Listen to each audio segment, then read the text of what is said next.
Hallelujah, সবাইকে বলি জয় প্রভু যিশুর জয়। প্রভু যিশুকে ধন্যবাদ দিই, ধন্যবাদ দিই, ধন্যবাদ দিই, ধন্যবাদ দিই, কোটি কোটি কোটি কোটি কোটি কোটি ধন্যবাদ দিই তার অনুগ্রহ, তার দয়ার জন্য, তার প্রেমের জন্য।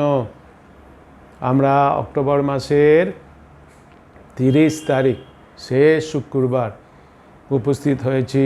শুক্রবার রাত্রিকালীন প্রার্থনা সভাতে অংশগ্রহণ করতে পারছি সুস্থ শরীরে, সুরক্ষিতভাবে জীবিত অবস্থা। এটা কার অনুগ্রহ? ঈশ্বরের অনুগ্রহ, প্রভু যিশুর অনুগ্রহ। সেই জন্য তাকে ধন্যবাদ দিই। আসি প্রার্থনা করি। পবিত্র পবিত্র পবিত্র বাহিনীগণের ঈশ্বর সদাপ্রভু, আব্রাহাম, ইসাহাক, যাকবের ঈশ্বর, আমার ঈশ্বর, একমাত্র সত্য জীবন্ত পবিত্র ঈশ্বর, সৃষ্টিকর্তা, রক্ষাকর্তা, পালনকর্তা ঈশ্বর জিহোবা সদাপ্রভু, তোমার ধন্যবাদ, মহিমা, গৌরব, প্রশংসা করি। সমস্ত ধন্যবাদ, মহিমা, গৌরব, প্রশংসা সমদর যুগ পর্যায়ের যুগে যুগে তোমারই। ধন্যবাদ জানাই তোমার সমস্ত অনুগ্রহের জন্য। তোমার অনুগ্রহেতেই প্রভু যীশু খ্রিস্টের কালবেরি ক্রুশের রক্তে আমরা আবৃত হয়ে আছি। আমাদের ঢেকে রেখেছো, করোনা ভাইরাসের হাত থেকে সুরক্ষিত রেখেছো, অন্যান্য অসুখ বিসুখের হাত থেকে সুস্থতার মধ্যে রেখেছো, এবং তুমি অনুগ্রহ করেছো বলেই আমরা প্রভুগ শুক্রবারে অক্টোবর মাসের 30 তারিখ শেষ শুক্রবারে উপস্থিত হতে পেরেছি রাত্রিকালীন প্রার্থনা সভায় তোমার চরণে। এটা তোমার অনুগ্রহ আমাদের জীবনে, সেজন্য তোমাকে ধন্যবাদ জানাই। আমাদের প্রথমেই সমস্ত ভুল ত্রুটি, অন্যায়, অপরাধ, পাপ যা তোমার বিরুদ্ধে করেছি কথায়, কাজে, বাক্যে, চিন্তায়, তা স্বীকার করে ক্ষমা চাই। ক্ষমাকারী ঈশ্বর তুমি, আমাদের সমস্ত পাপ তুমি ক্ষমা করো, আমাদের তুমি আশীর্বাদ করো, পবিত্র আত্মার পরিচালনা দাও। আমরা দুর্বল, আমরা পামর, আমরা সেইভাবে জেগে থেকে প্রার্থনা করতে পারি না, কিন্তু তোমার পবিত্র আত্মার শক্তিতে শক্তিবান করো, যেন আমরা আত্মা এবং সত্যে জেগে থেকে প্রার্থনা করতে পারি। এ রাত্রিকালীন শুক্রবার প্রার্থনা সভাতে তোমার রব যেন আমরা শুনতে পাই, তোমার স্পর্শ যেন আমরা অনুভব করতে পারি, তোমার বাক্যের অর্থ যেন আমরা বুঝতে পারি, বাক্যকে বিশ্বাস যেন আমরা করতে পারি, বাক্য নিয়ে যেন জীবনযাপন আমরা করতে পারি, দিন দিন আধ্যাত্মিক জীবনে যেন আমরা বৃদ্ধি পেতে পারি, তোমার ইচ্ছা অনুসারে যেন জীবনযাপন করতে পারি। আর যীশু খ্রিস্টের দ্বিতীয় আগমন পর্যন্ত যেন আমরা বিশ্বস্ত সহকারে প্রত্যাশা নিয়ে অপেক্ষা করতে পারি। প্রভুগ, সে আশীর্বাদ তুমি আমাদের প্রত্যেককে করো। এই শুক্রবার রাত্রিকালের প্রার্থনা সভার তোমাকে দিয়ে ধন্যবাদ সহকারে এই প্রার্থনা যিশুর নামে চাই, আমেন। আসি শুক্রবারে রাত্রিকালীন প্রার্থনা সভা আমরা অংশগ্রহণ করছি যারা, আমরা ঈশ্বরের বাক্য পাঠ করি। জিরমীয় পুস্তক 33 অধ্যায় 1, 2, 3 পদ। যে সময়ে জিরমীয় পূর্বপদ রক্ষীদের প্রাঙ্গণে রুদ্ধ ছিলেন, তৎকালে সদাপ্রভুর বাক্য দ্বিতীয়বার তাহার নিকটে উপস্থিত হইল, যথা সদাপ্রভু যিনি এই কার্য সাধন করেন, যিনি ইহা সুস্থির করিবার জন্য নিরূপণ করেন, যাহার নাম সদাপ্রভু, তিনি এই কথা কহেন, তুমি আমাকে আহ্বান করো আর আমি তোমাকে উত্তর দিব, এবং এমন মহৎ ও দুরূহ নানা বিষয় তোমাকে জানাইব যাহা তুমি জানো না। আমেন। ঈশ্বর তার আপন পবিত্র বাক্যে আশীর্বাদ করুন। আসি আমরা সবাই মিলে পেরিতে বিশ্বাস সূত্র বলি।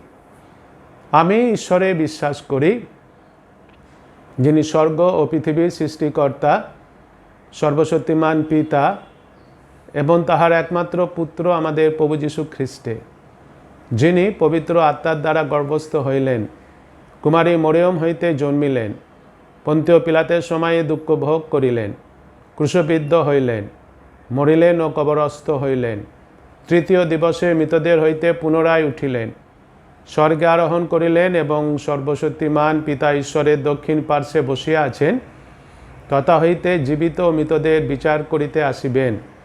আমি পবিত্র আত্মায়, পবিত্র সর্বজনীন মণ্ডলীতে, সাধুদের সহভাগিতায়, পাপমোচনে, শরীরের পুনরুত্থানে ও অনন্ত জীবনে বিশ্বাস করি, আমেন। হালেলুয়া। আইটি এবার সবাইকে বলি জয় প্রভু যিশু জয়। প্রভু যিশুকে সত্যি ধন্যবাদ দিই। এই যে একটা কঠিন অবস্থার মধ্যে দিয়ে আমরা চলছি, সেই মার্চ মাসের থেকে আরম্ভ হয়েছে এবং করোনা ভাইরাসের জন্য আমরা প্রায় গৃহবন্দী অবস্থায় আছি। অনেক মাস হয়ে গেল। অক্টোবর মাসের আজকে শেষ শুক্রবার 30 তারিখ, আর একটা দিন পার হলেই আমরা নভেম্বর মাসে প্রবেশ করব। সত্যি আমরা প্রভু যিশুকে ধন্যবাদ দিই। এই যে শুক্রবার রাত্রিকালী প্রার্থনা সভাতে যে অংশটা পাঠ করা হয়েছে, এটাকে নিয়ে এর আগেও আলোচনা করা হয়েছে, কিন্তু আজকে আসি আমরা একটু অন্যরকমভাবে দেখি। প্রথমত আমরা এই যে একটা কঠিন অবস্থার মধ্যে দিয়ে যাচ্ছি এবং এই যে করোনা ভাইরাস কোভিড-19 এটা আমাদের শরীরকে আক্রান্ত করছে এবং আমাদের এই শরীরটাকে রক্ষা করার জন্য যেটা আমরা শুনে আসছি, যেটা আমাদের বলা হচ্ছে যে সবথেকে শক্তিশালী অস্ত্র, এখন যেটা আমরা শুনছি আমাদের বলা হচ্ছে, সেটা হচ্ছে কি মাস্ক পরতে হবে। এবং তার সাথে আরও বিষয় রয়েছে, যেরকম সোশ্যাল ডিস্টেন্স মেনটেন আমাদের করতে বলা হচ্ছে, আমাদের মাঝে মাঝে স্যানিটাইজার দিয়ে হাতটাকে ধুতে বলা হচ্ছে, সাবান দিয়ে হাতটাকে ধুতে বলা হচ্ছে। এই সমস্ত বিষয়গুলি বলা হচ্ছে। তার মধ্যে সবথেকে আসল যে বিষয়টা বলা হচ্ছে যে আমাদের শরীরটাকে, দেহটাকে এই করোনা ভাইরাসের হাত থেকে সুরক্ষিত রাখার জন্য যে অস্ত্রটাকে ব্যবহার করতে বলা হচ্ছে, সেই অস্ত্রটা হচ্ছে কি? সেই অস্ত্রটা হচ্ছে মাস্ক আমাদের পরতে বলা হচ্ছে। এবার আসি আমরা দেখি, একটু চিন্তা করে, নিশ্চয়ই শরীরটাকে তো আমাদের সুরক্ষিত রাখতে হবে। এই শরীর হচ্ছে ঈশ্বরের দান, সেই জন্য আমরা নিশ্চয়ই সেটাকে আমরা পালন করছি, নিশ্চয়ই করব। আমরা বাইরে বেরোতে হচ্ছে, আমাদের বাইরে বেরোচ্ছি আমরা, সেই জন্য আমরা মাস্ক পরছি এবং যতটা পারি আমরা আমাদের যেরকম উপাসনা আরম্ভ করেছি, প্রায় অনেক দিন হয়ে গেল, কয়েক মাস হয়ে গেলে আমরা উপাসনা আরম্ভ করতে পেরেছি, ঈশ্বরকে ধন্যবাদ দিই।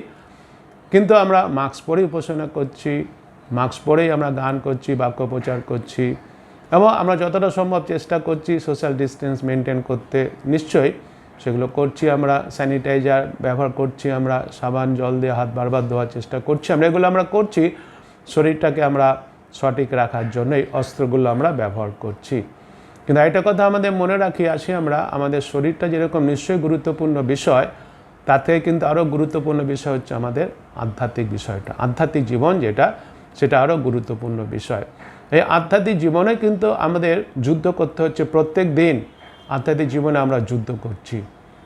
এই আধ্যাত্মিক জীবনে যে আমরা আক্রান্ত হচ্ছি এবং শয়তান যে আমাদের আধ্যাত্মিক জীবনে আক্রমণ করছে, এই শয়তানের আক্রমণকে প্রতিরোধ করার জন্য সবথেকে শক্তিশালী অস্ত্র আমাকে ব্যবহার করতে হবে। যেরকম এই শরীরটাকে রক্ষা করার জন্য, কোভিড-19 প্রতিরোধ করার জন্য শক্তিশালী অস্ত্র মাস্ক আমরা ব্যবহার করছি, সেরকম আমাদেরও এই আধ্যাত্মিক জীবনে আমরা যে প্রত্যেক দিন যুদ্ধ হচ্ছে, শয়তানের বিরুদ্ধে আমাদের যুদ্ধ করতে হচ্ছে, শয়তানকে প্রতিরোধ করার জন্য সবথেকে শক্তিশালী অস্ত্র, সেটা আমাদের ব্যবহার করতে হবে। প্রার্থনা হচ্ছে সবথেকে শক্তিশালী অস্ত্র।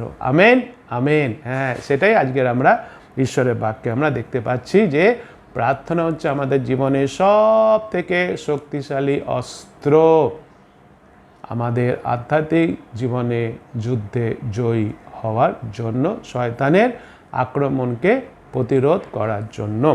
প্রভু যীশু খ্রিস্ট পৃথিবীতে থাকাকালীন যদি আমরা দেখি, প্রভু যীশু খ্রিস্ট তিনি বলেছিলেন, এই পৃথিবীতে থাকাকালীন তিনি বলেছিলেন, মথি লিখিত সুসমাচার যদি আমরা দেখি তার 6 অধ্যায় 6 পদে তিনি কি কথা বলেছেন। মথি লিখিত সুসমাচার তার 6 অধ্যায় 6 পদ যদি আমরা দেখি, এইভাবে লেখা আছে, যিশু বলছেন, কিন্তু তুমি যখন প্রার্থনা করো তখন তোমার অন্তরাগারে প্রবেশ করিও, আর দ্বার রুদ্ধ করিয়া তোমার পিতা যিনি গোপনে বর্তমান তাহার নিকটে প্রার্থনা করিও, তাহাতে তোমার পিতা যিনি গোপনে দেখেন তিনি তোমাকে ফল দিবেন।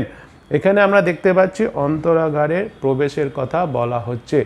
অর্থাৎ এটা যেটা অন্তরাগারে প্রবেশের কথা যেটা বলা হচ্ছে, সেটা হচ্ছে আমাকে যখন আমরা প্রার্থনা করছি, তখন মনে রাখতে হবে যে প্রার্থনা আমরা কথা বলছি কার সাথে? ঈশ্বরের সাথে। অর্থাৎ এক চিত্তে আমাকে মন সংযমন করে কি করতে হবে? প্রার্থনা করতে হবে, ঈশ্বরের সাথে আমাকে কথা বলতে হবে। সেই জন্য এই যে অন্তরাগারের কথা এখানে বলা হচ্ছে, আসি আমরা আমাদের যে কথাটা মনে রাখতে হবে বিশ্বাসী ভাই বোন, এই যে প্রত্যেক দিন জীবনে আমরা আধ্যাত্মিক জীবনে যে আমাদের যুদ্ধ হচ্ছে, শয়তানের বিরুদ্ধে আমরা যুদ্ধ করছি, এবং সেই যুদ্ধে আমাদের সেই শক্তিশালী অস্ত্র হচ্ছে প্রার্থনা, এবং সেই প্রার্থনাটাকে ব্যবহার করার জন্য আমাদের কিন্তু এই অন্তরাগার দরকার আছে। আমাদের কি করতে হবে? অন্তরাগারে আমাদের প্রবেশ করতে হবে। এবং আজকের যে বিষয়ের মধ্যে দিয়ে আমরা যাচ্ছি, আর নিশ্চয়ই কোভিড-19 শুধু নয়, আরও যদি আমরা চতুর্দিকে লক্ষ্য করে দেখি, আমরা দেখব যে নানারকমভাবে আমরা শয়তানের দ্বারা আক্রান্ত হচ্ছি। বিশ্বাসী আমরা জানা নানারকম দিক থেকে নানারকমভাবে আক্রমণ করা হচ্ছে, এবং সেই জন্য আজকে যেটা সব থেকে বেশি প্রয়োজন হচ্ছে, সেটা হচ্ছে সব থেকে বেশি প্রয়োজন আজকের প্রার্থনা, প্রার্থনা, প্রার্থনা। অন্তরাগারে প্রবেশ করে প্রার্থনা আজকে সব থেকে বেশি প্রয়োজন। প্রার্থনা করতে হবে পৃথিবীর জন্য, প্রার্থনা করার দরকার আছে আমাদের দেশের জন্য, প্রার্থনা করার দরকার আছে মণ্ডলীর জন্য, প্রার্থনা করার দরকার আছে পরিবারের জন্য, প্রার্থনা করার দরকার আছে নিজের জীবনের জন্য, আধ্যাত্মিক জীবনের জন্য। প্রার্থনা হচ্ছে খুবই গুরুত্বপূর্ণ বিষয় আমাদের প্রত্যেকের জীবনের জন্য। এখন বিশেষ করে যে অবস্থার মধ্যে দিয়ে আমরা যাচ্ছি, অন্তরাগারের প্রচণ্ড দরকার আছে আমাদের। আর এরূপ অন্তরাগারে আরও উন্নতি আমাদের করতে হবে। আরও উন্নতি আমাদের করতে হবে। আধ্যাত্মিক শক্তির আমাদের দরকার আছে বিশ্বাসী ভাই বোন, কেননা আমরা আধ্যাত্মিক জীবনে যুদ্ধ করছি। প্রত্যেক দিন আমরা আক্রান্ত হচ্ছি, যুদ্ধের মধ্যে আমরা আছি আধ্যাত্মিক জীবনে। শারীরিকটা তো আমরা দেখতেই পাচ্ছি, কিন্তু আধ্যাত্মিক জীবনে আমরা প্রত্যেক দিন আমরা আক্রান্ত হচ্ছি, এবং সেই জন্য আমাদের কী করতে হচ্ছে? জীবনে, আধ্যাত্মিক জীবনে যুদ্ধ করতে হচ্ছে। এবং যুদ্ধের জন্য আমাদের কিসের দরকার? অস্ত্রের দরকার, শক্তির দরকার। সেই অস্ত্র হচ্ছে প্রার্থনা। শক্তি পাওয়া যায় কার মাধ্যমে? প্রার্থনার মাধ্যমে পাওয়া যায়। প্রত্যেক দিন এই আধ্যাত্মিক অস্ত্র আমাদের কি করতে হবে? পড়তে হবে। প্রত্যেক দিন আমাদের অন্তরাগারে প্রবেশ করতে হবে। প্রত্যেক দিন আমাদের জীবনটা প্রার্থনার কাছে সমর্পণ করতে হবে।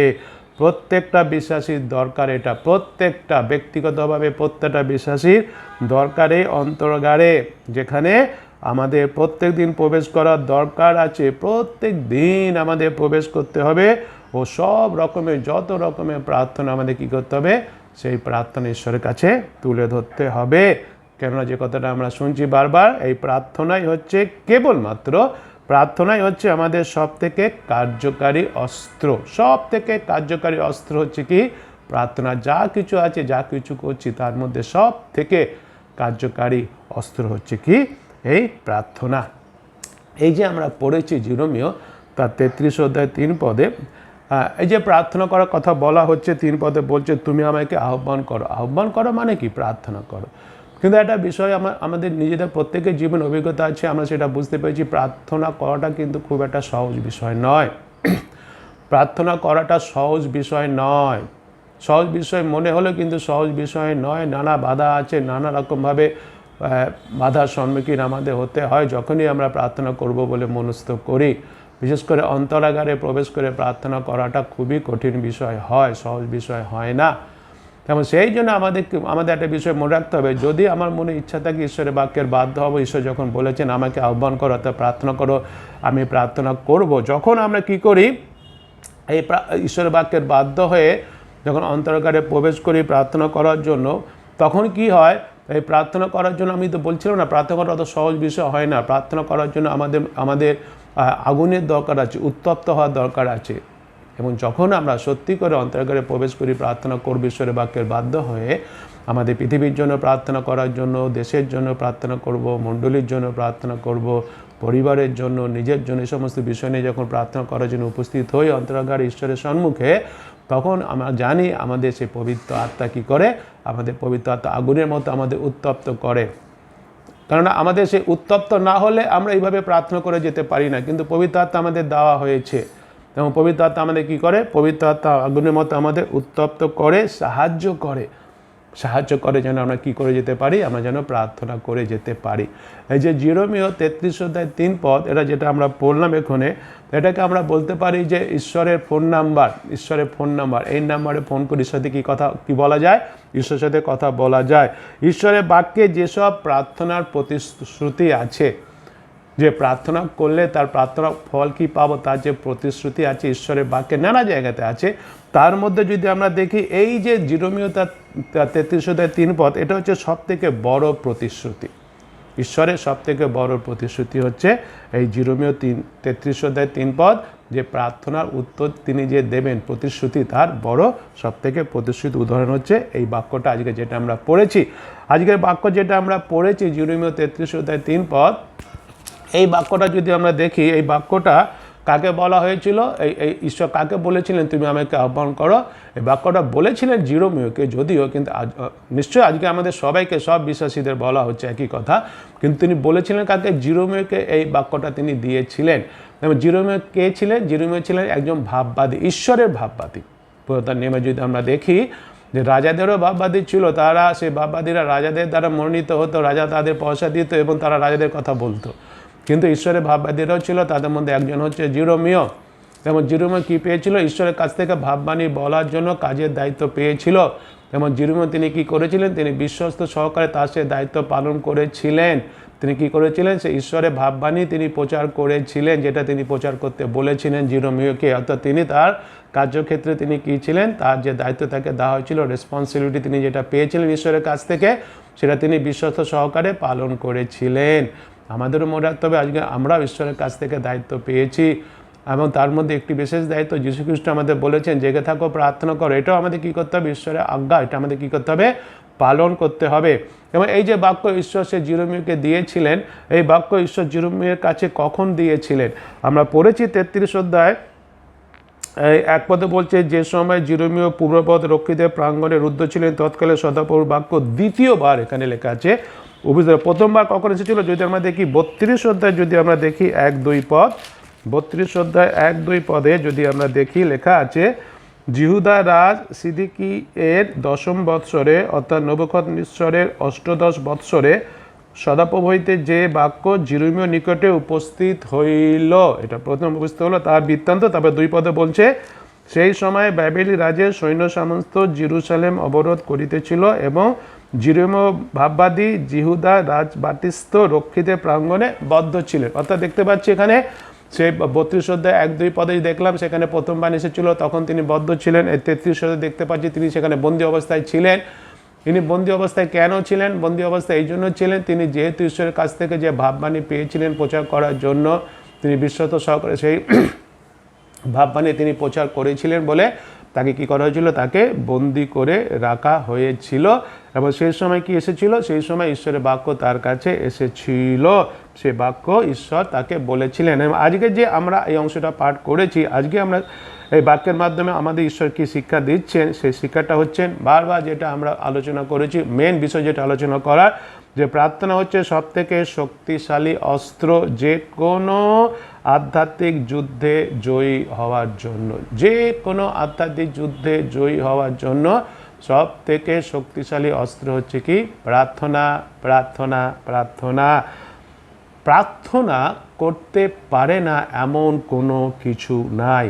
অর্থাৎ কথাটা মানেটা হচ্ছে কি, যে প্রার্থনায় সবই সম্ভব। কেন প্রার্থনায় সবই সম্ভব? কেননা প্রার্থনায় ঈশ্বর অন্তর্ভুক্ত থাকেন। এই প্রার্থনা আমরা কার কাছে করছি? ঈশ্বরের কাছে করছি। কে করতে বলেছেন? ঈশ্বর করতে বলেছেন। এবং আমরা জানি ঈশ্বরের কাছে কোনো কিছুই অসম্ভব নয়। আমেন। হ্যাঁ, ঈশ্বরের কাছে কোনো কিছুই অসম্ভব নয়, সব সম্ভব। যত রকমেরই বড় বিপদের সম্মুখীন হই না কেন, আমরা যতই মনে করি না কেন এটা অসম্ভব, কিন্তু ঈশ্বরের কাছে কোনো কিছুই অসম্ভব নয়, তার কাছে সবই সম্ভব। কিন্তু সেই জন্য আমাদের ঈশ্বর বলেছেন আমাদের কী করতে হবে? প্রার্থনা করতে হবে, ঈশ্বরকে আহ্বান করতে হবে, ঈশ্বরকে ডাকতে হবে, ঈশ্বরকে বলতে হবে। এর মাধ্যমে যে শিক্ষাটা আজকে আমরা পাচ্ছি, মণ্ডলী বিশ্বাসী ভাই বোন, আসি আমরা সেই জন্য যেটা করতে হবে, আমাদের প্রথম যে বিষয়টা হচ্ছে সেটা হচ্ছে আমাদের সবচেয়ে কার্যকর অস্ত্র হিসাবে নিজেদের জীবনে প্রার্থনাকে অনুশীলন করতে হবে। এটা খুব প্রয়োজন, আমাদের প্রার্থনাকে অনুশীলন করতে হবে। এটা খুব প্রয়োজন, যে কারণটা বললেন যে প্রার্থনা অতি সহজে করা যায় না, এটা আমাদের অভ্যস্ত করতে হবে, অনুশীলন করতে হবে। কেননা এটা হচ্ছে আমাদের জীবনে সব থেকে শক্তিশালী অস্ত্র। আধ্যাত্মিক জীবনে যুদ্ধে জয়ী হওয়ার জন্য, শয়তানের বিরুদ্ধে প্রয়োগ করার জন্য এই অস্ত্র হচ্ছে আসল বিষয়। এই অস্ত্রকে আমাদের জীবনে প্রত্যেক দিন ব্যবহার করতে হবে, সবসময় ব্যবহার করতে হবে, সবসময় অস্ত্র পরে থাকতে হবে। অর্থাৎ আমাদের জীবনের প্রার্থনাকে অনুশীলন করতে হবে, আমাদের জীবনটাকে করতে হবে প্রার্থনাশীল জীবন। আমেন। এই কথা আমরা মনে রাখি, কারণ ঈশ্বর সেই কথা বলেছেন। তিন পদে দেখছি না, 3 পদে প্রথম যে ভাগটা বলছে, তুমি সদাপ্রভু, তিনি এই কথা পেন, তুমি আমাকে আহ্বান করো। এটা কে বলছেন? সদাপ্রভু অর্থাৎ ঈশ্বর, তিনি নিজে বলছেন যে তুমি আমাকে আহ্বান করো। অতএব কথাটা মানে কি? কথাটা মানে হচ্ছে ঈশ্বর বলছে যেন আমরা কি করি, আমরা যেন প্রার্থনায় ঈশ্বরকে ডাকি। প্রার্থনায় অর্থাৎ ঈশ্বরকে ডাকবো আমরা কীভাবে? প্রার্থনা করার মাধ্যমে আমরা ঈশ্বরকে ডাকবো।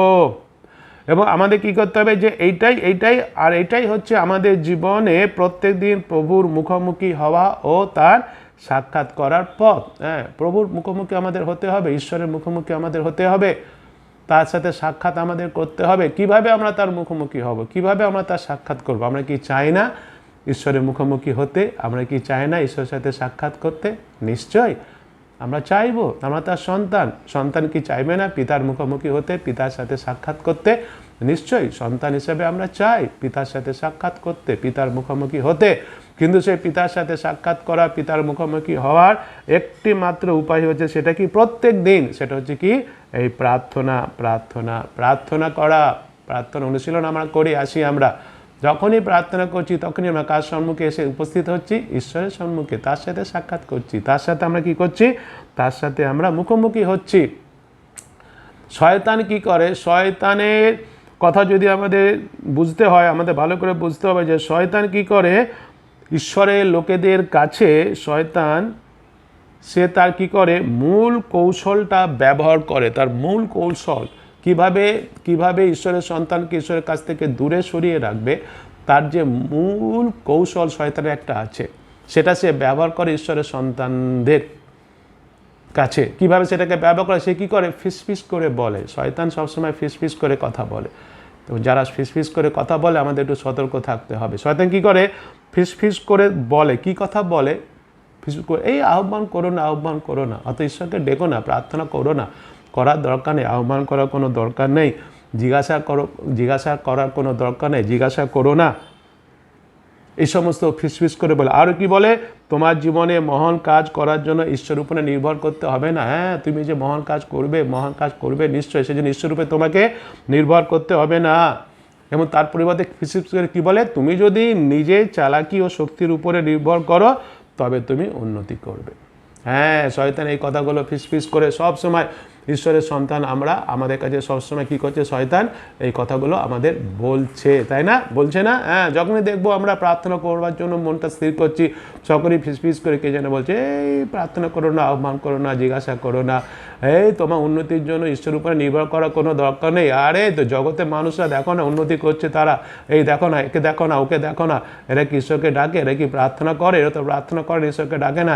এরা কত উন্নতি করছে দেখো চালাকির মাধ্যমে। হ্যাঁ, তুমি নিজে কৌশল তৈরি করো, তুমি নিজেই যথেষ্ট নিজের জীবনকে উন্নতি করার জন্য। এই সমস্ত হচ্ছে কার কৌশল?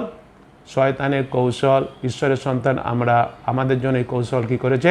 তৈরি করে রেখেছে, যেন আমরা কি না করি? প্রার্থনা যেন আমরা না করি। কিন্তু আমাদের কি করতে হবে? এই প্রার্থনাটা আমাদের জীবনে সেই জন্য অনুশীলন করতে হবে, অভ্যেস তৈরি করতে হবে। করবই প্রার্থনা, শয়তান যতই আমাকে বাধা দিক না কেন, প্রার্থনা করব। দ্বিতীয়ত হচ্ছে প্রার্থনা করাটা আমাদের স্বর্গীয় পিতা আহ্বান আগে থেকেই মনোনীত করেছেন আমাদের জন্য। এই যে প্রার্থনা আমরা যে করব ঈশ্বরের কাছে, সেটা তিনি কী করেছেন? তিনি তো আমাদের স্বর্গীয় পিতা, তিনি আগে থেকে এটা কী করে রেখেছেন? মনোনীত করে রেখেছেন আমাদের জন্য, যেন আমরা কী করি? তার কাছে প্রার্থনা করি। ঈশ্বর হচ্ছেন সর্বকালের শক্তিশালী, চুক্তি রক্ষাকারী, পালনকারী ঈশ্বর। অর্থাৎ শর্ত রক্ষাকারী, শর্ত পালনকারী ঈশ্বর। তিনি হচ্ছেন সৃষ্টিকর্তা। আমেন। হ্যাঁ, তিনি সৃষ্টিকর্তা।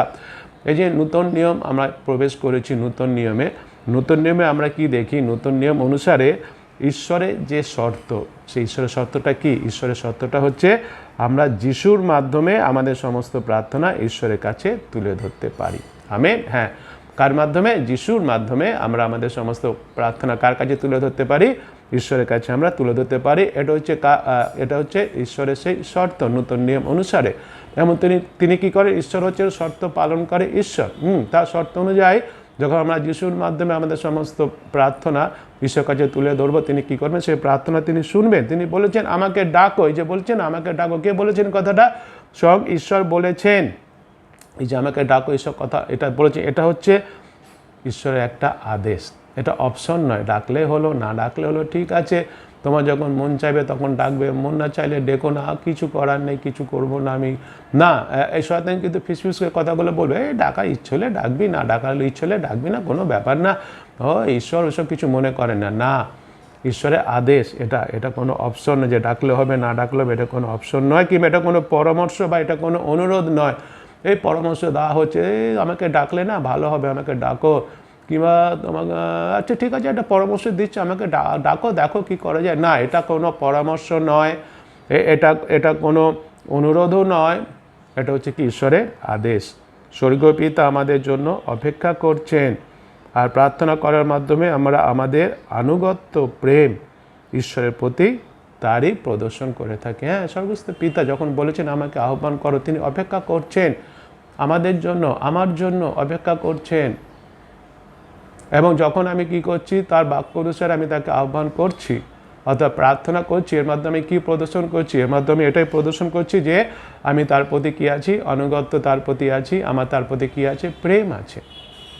অর্থাৎ আমি তার বাক্যের কী হচ্ছে? আমি তার বাক্যের বাধ্য হচ্ছি, কারণ আমি তাকে প্রেম করি, আমি তার প্রতি আনুগত্য, এটা আমি কি করছি? আমি প্রদর্শন করছি। এবং বিশ্বাসী হিসাবে আমাদের কি করতে হবে? এইভাবে আমাদের জীবনটাকে প্রার্থনাশীল জীবন হিসাবে গড়ে তুলতে হবে। তৃতীয়ত হচ্ছে প্রার্থনা হচ্ছে আমাদের স্বর্গস্থ পিতার সঙ্গে কথোপকথন করে। এটা আমরা বারবার শুনেছি, আমরা জানি, নিশ্চয়ই জানি আমরা, কিন্তু অনেক কিছু আমরা জানি, কিন্তু সেগুলো আমরা হয়তো এখন পর্যন্ত সেভাবে পালন করি না। সেজন্য পালন করতে হবে।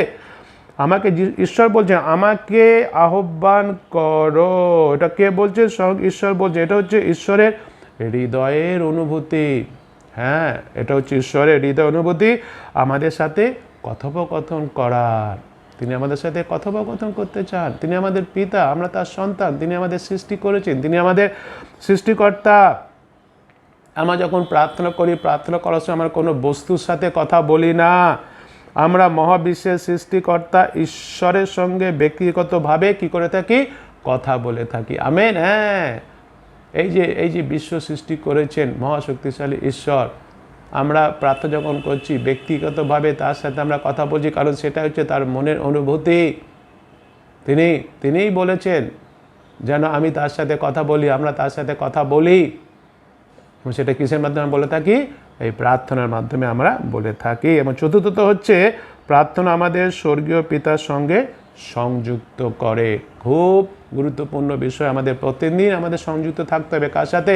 স্বর্গীয় পিতার সাথে। আমরা প্রত্যেক দিন প্রভু যীশু খ্রিস্টের মাধ্যমে বিশ্বাসে নিজেদের তার কাছে সমর্পণ করে, নির্ভর করে প্রার্থনায় ঈশ্বরের সঙ্গে সংযুক্ত হই।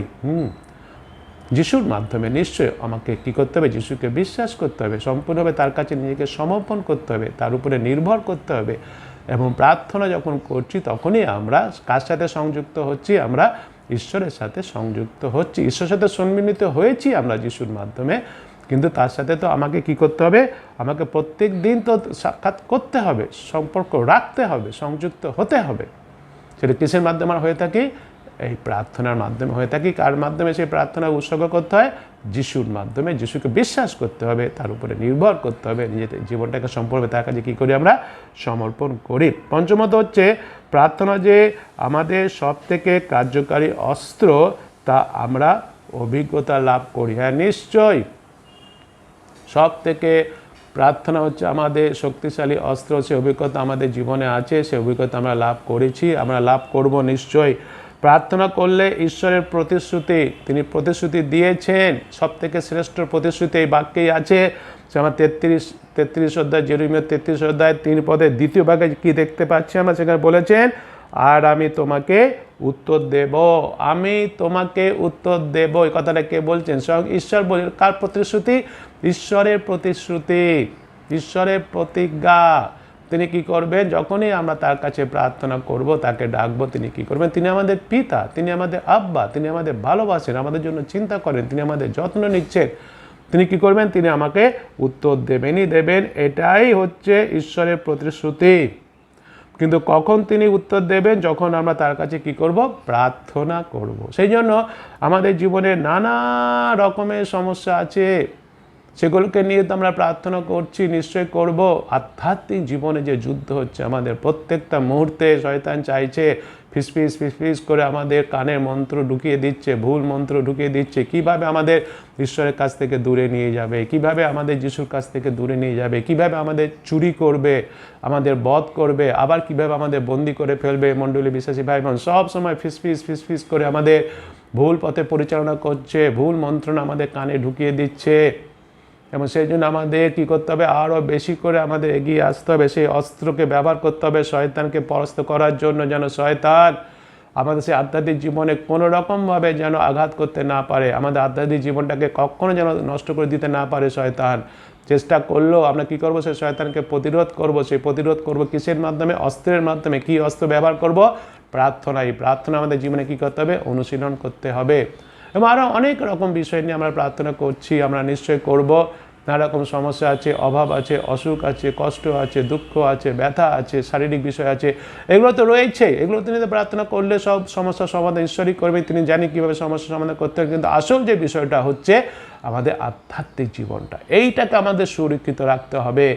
আমরা জানি, আমরা বিশ্বাস করি যীশু খ্রিস্টের দ্বিতীয় আগমন সন্নিকট, দ্বিতীয় আগমন হবে, তার সাথে আমরা মিলিত হব, নিশ্চয়ই স্বর্গে যাব। কিন্তু আমাদের তার জন্য প্রস্তুত হয়ে থাকতে হবে, সেইভাবে যেভাবে বাইবেল আমাদের প্রস্তুতি থাকতে বলেছে তার পথে। শয়তান আমাদের সেভাবে থাকতে দেবে না, নানারকমভাবে বাধা দিয়েছে, বাধা দিচ্ছে, নানারকমভাবে চাইছে আমাদের জীবনটাকে চুরি করবে, বধ করবে। সেই জন্য আমাদের কি থাকতে হবে? প্রার্থনা, প্রার্থনা, প্রার্থনা করতে হবে। সর্বশেষে বলি, একজন ব্যক্তির পক্ষে তার সর্বশ্রেষ্ঠ জ্ঞান হচ্ছে কি? সর্বশ্রেষ্ঠ জ্ঞান কি? কি মনে হয়? সর্বশ্রেষ্ঠ জ্ঞান সেটা হচ্ছে সত্য ঈশ্বরকে জানা। আমেন। হ্যাঁ, সত্য ঈশ্বরকে জানাটাই হচ্ছে একজন ব্যক্তির পক্ষে সর্বশ্রেষ্ঠ জ্ঞান। আর প্রার্থনা ছাড়া আমরা কখনোই তা জানতে পারি না। প্রার্থনা ছাড়া কখনোই তা আমরা জানতে পারি না। প্রার্থনা ছাড়া কখনোই আমরা ব্যক্তিগতভাবে যীশু খ্রিস্টকে ঘনিষ্ঠভাবে জানতে পারি না, তার ঘনিষ্ঠ হতে পারি না। প্রার্থনা ছাড়া কখনোই আমরা জানতে পারি না প্রভু যীশু খ্রিস্ট একাধারে 100% ঈশ্বর, 100% মানুষ, সেটা আমরা কখনোই প্রার্থনা ছাড়া জানতে পারি না। প্রার্থনাই আমাদের জানতে সাহায্য করে, বুঝতে সাহায্য করে। কি জানতে সাহায্য করে, বুঝতে সাহায্য করে? যে প্রভু যীশু খ্রিস্ট একদিকে যেরকম 100% ঈশ্বর, আবার একদিকে তিনি 100% মানুষ হয়ে পৃথিবীতে এসেছিলেন। এই সমস্ত বিষয় বুঝতে আমাদের সাহায্য করে প্রার্থনা। প্রার্থনা প্রার্থনায় আমাদের প্রভু যীশু খ্রিস্টের সাথে ঘনিষ্ঠ সম্পর্ক স্থাপন করতে সাহায্য করে। পৃথিবীতে সবথেকে শ্রেষ্ঠ বই কোনটা? কি মনে হয় মণ্ডলী বিশ্বাসী ভাই বোন? পৃথিবীতে সবথেকে শ্রেষ্ঠ বই হচ্ছে বাইবেল, ঈশ্বরের বাক্য। বাইবেল হচ্ছে কার বাক্য? ঈশ্বরের বাক্য। এই যে আমার যে বইটা আছে, এটাকে কি বলে? বাইবেল। এটা হচ্ছে বাইবেল। এখানে কার কথা লেখা আছে? ঈশ্বরের বাক্য এখানে লেখা আছে। এবং মনে রাখি যে ঈশ্বরের বাক্য আমরা কখনোই সঠিকভাবে বুঝতে পারবো না প্রার্থনা ছাড়া। না, প্রার্থনা ছাড়া আমরা কখনোই ঈশ্বরের বাক্যটাকে সঠিকভাবে বুঝতে পারবো না। কিন্তু যখন আমরা প্রার্থনা প্রভু ঈশ্বরের বাক্য পড়ি, তখন পবিত্র আত্মা আমাদের কাছে ঈশ্বরের বাক্য সত্যটাকে কি করে? প্রকাশ করে। তখনই যখন আমরা প্রার্থনা করি, আহ্বান করি, বলি পবিত্র আত্মাকে যে পিতা ঈশ্বর পবিত্র আত্মার মাধ্যমে তোমার এই বাক্যের সত্য আমার কাছে কী করো? প্রকাশ করো। তখনই আমরা সেই সত্য বাক্যে সেই সত্য আমরা জানতে পারি। কিসের দ্বারা? প্রার্থনার দ্বারা। কে জানিয়ে দেয়? পবিত্র আত্মা জানে। কিন্তু সেই জন্য আমি কী করতে হবে? প্রার্থনা, প্রার্থনা, প্রার্থনা করতে হবে। আধ্যাত্মিক জীবনে আমাকে নিজেকে সুরক্ষিত রাখতে হবে। শয়তান আক্রমণ করছে, দেহেতে আক্রমণ করছে কোভিড-19 দেহটাকে ধ্বংস করার জন্য। সেই জন্য আমরা প্রোটেকশন নিচ্ছি, সবথেকে শক্তিশালী অস্ত্র ব্যবহার করতে বলেছে, আমরা ব্যবহার করছি। আমরা ব্যবহার করি, মাস্ক পরি, আমরা যতটা সম্ভব আমরা সোশ্যাল ডিস্টেন্স মেনটেন করে চলি, আমরা যতটা সম্ভব আমরা হাতে সেই স্যানিটাইজার লাগাবার চেষ্টা করি, কিংবা সাবান দিয়ে হাত ধোয়ার চেষ্টা করি। এগুলো করি আমরা। এটা তো করি শরীরটাকে রক্ষা করার জন্য, কোভিড-19কে প্রতিরোধ করার জন্য। কিন্তু আসল যে বিষয় হচ্ছে আমাদের আধ্যাত্মিক জীবন। এই আধ্যাত্মিক জীবনে শয়তানের আক্রমণকে প্রতিরোধ করার জন্য একটি মাত্র অস্ত্র, সেটা হচ্ছে কি? প্রার্থনা, প্রার্থনা, প্রার্থনা সব থেকে শক্তিশালী অস্ত্র। প্রার্থনা হচ্ছে আমাদের সর্বাধিক শক্তিশালী অস্ত্র। যখন আমরা আমাদের প্রত্যেক দিনের আধ্যাত্মিক জীবনে যুদ্ধ করছি, তখন আসি আমরা আমাদের জীবনকে প্রার্থনাশীল জীবন হিসাবে তৈরি করি। Amen, amen. ঈশ্বর আমাদের প্রত্যেককে সেইভাবেই আশীর্বাদ করুন। প্রার্থনা করি। Hallelujah, hallelujah, hallelujah. পবিত্র পবিত্র পবিত্র পিতা ঈশ্বর সদা প্রভু, তোমার ধন্যবাদ করি, ধন্যবাদ করি, ধন্যবাদ করি তোমার এই বাক্যের জন্য। হ্যাঁ, তুমি আমাদের আজকে 8টি বার বলেছো, এই কথা আমরা অনেকবার শুনেছি, কিন্তু প্রভু এখনো পর্যন্ত আমরা তোমার সেই বাক্যে সেইভাবে বাধ্য হতে পারিনি প্রভু। এখনো পর্যন্ত আমরা আমাদের জীবনটাকে প্রার্থনাশীল জীবন হিসেবে গড়ে তুলতে পারিনি প্রভু। তুমি আমাদের ক্ষমা করো, তুমি আমাদের অনুগ্রহ করো, দয়া করুণা কৃপা করো, যেন আমরা তোমার এই বাক্য অনুসারে আমাদের জীবনটাকে যেন আমরা প্রার্থনাশীল জীবন হিসেবে গ্রহণ করতে পারি প্রভু। আমরা যেন কখনো ভুলে না যাই যে আমরা শারীরিক দিক থেকে সুরক্ষিত রাখার জন্য অনেক কিছুই আমরা প্রভু যিশু করছি, যেগুলো শুনছি।